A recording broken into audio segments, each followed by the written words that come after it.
มันคันบ่อยู่บ่เศร้า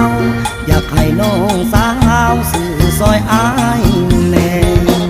อายเป็นผู้เป่าทางเดินยังบ่มีแฟนผู้สาวบ่เลี้ยวแลหลอกขายนกเขาจนว่านาอายแลหลอกขายนกเขาจนว่านาอายแลเห็นใจอายแม่เถิดสาวคนไทยนกเขาของอายโตผู้มันคัน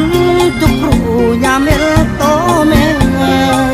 นกเขาพอลายคันเสียงดงแท้นกเขาพอลายคัน